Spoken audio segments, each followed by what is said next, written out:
You can become a creative person. Here's how. This is the first training this week in really a two-part series. Today, I want to talk a little bit about the psychology behind creativity, how our brains learn to view ourselves as a creative person or not, why that matters in terms of your business and your success. And then in the next video, which I'll be posting on Wednesday, we're going to dive into the science behind creativity, and in particular, the neuroscience of creativity and how you can harness this neuroscience, with a few small tweaks and strategies that are going to amplify your creative juices whenever you need them. So like I said, today I want to talk more about the psychology side of creativity. But first, a little story. I remember for most of my life, I have always considered myself blonde. I grew up in a family where my mom has very dark hair, dark features. My dad and my brother are very ginger, super red, like fire engine red. So I was the blonde one in the family. My parents always referred to me as blonde. I considered myself blonde. Then I remember we were at this event in university and someone made a comment about the redhead, and I turned around and I was like, who the heck are they talking about? And realized it was me. Yes, I do have pretty red hair. And I went back and looked at some of my baby pictures, my pictures from when I was younger, and I was as fire engine red as my brother and my dad. Super ginger, obviously ginger.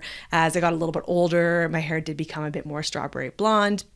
And now that I am in my 40s, it's a lot darker, but it's certainly still red. Most people would call me the redhead. In my family now, my daughter and my husband are very blonde, so I am obviously the redhead in the family.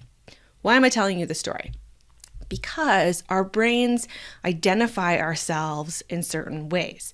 Not just something as basic as by the color of your hair, if you're blonde or if you're brunette or if you're a redhead or whatever, but we also identify ourselves by our qualities that we perceive.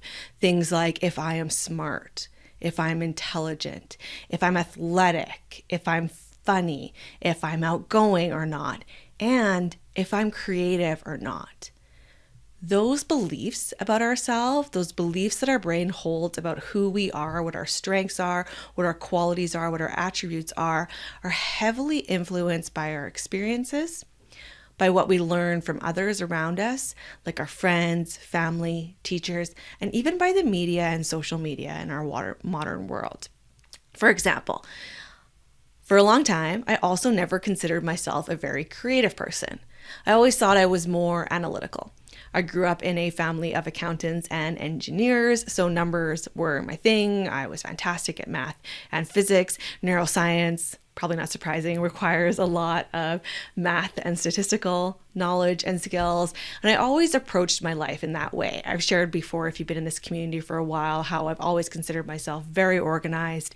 I gave my family typed and bullet pointed instructions on our wedding day. Before my PhD, my dissertation defense, I made this like 3-inch binder of every possible question I thought I might get asked in order to prepare. So I always thought those were my strengths, right? I thought of myself as analytical, as very organized, as really good at problem solving, but not creative. I did have what might be considered creative hobbies.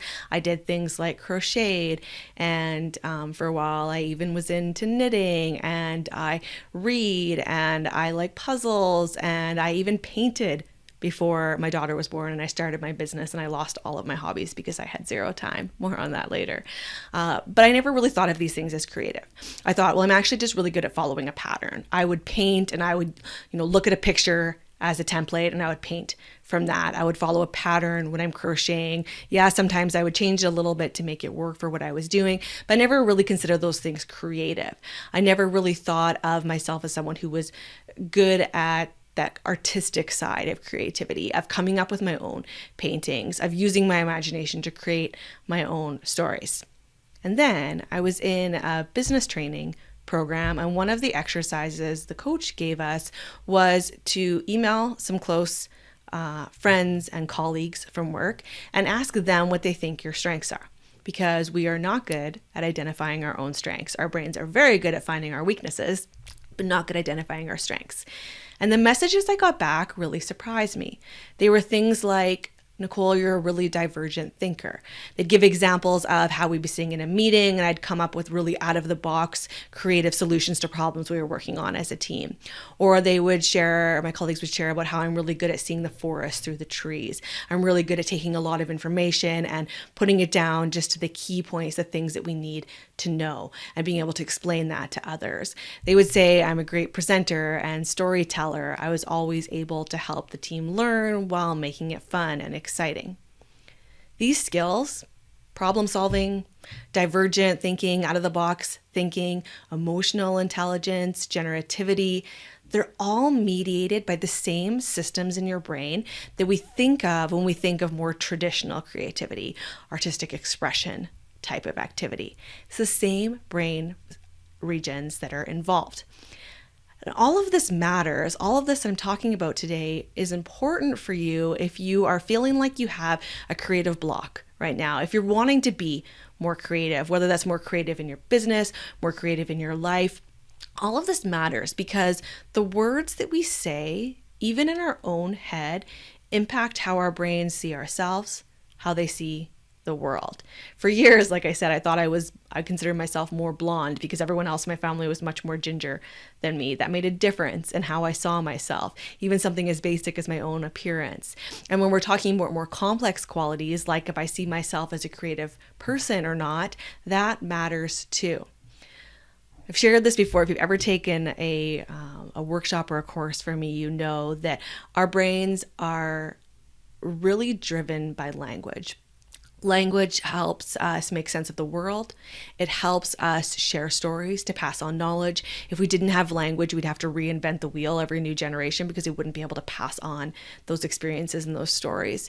Language is so critical to how our brains function that in medicine, we call the part of the brain that controls most of your language the dominant half of your brain. Surgeons call those specialty areas that mediate language eloquent tissue. And if you ever need brain surgery, they will do everything in their power to avoid damaging these language critical areas because we know they are so critical to how we survive as individuals and as a species. And that matters when we're talking about creativity. If I say to myself, I am not a creative person, that is going to impact whether my brain is going to be able to engage those creative centers because I am not allowing myself to have that space to be good at creativity. It's really an example of the difference between a fixed mindset and a growth mindset. If you haven't read Carol Dweck's book, looking at it on my counter here, it's called Mindset, The New Psychology of Success. I can't really read the subtitle as blocked, but I'm pretty sure that's what it is. If you just Google Mindset and Carol Dweck, you'll find it.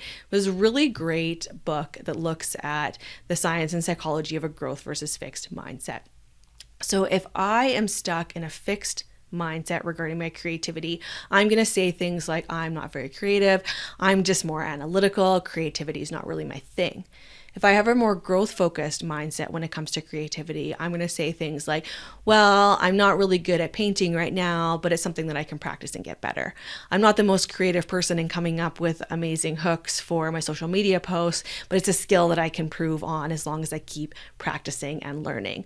Well, I'm not super fantastic at sitting down and being able to crank out a blog post or an article or a podcast or a video like this, but those are all skills that I can master over time.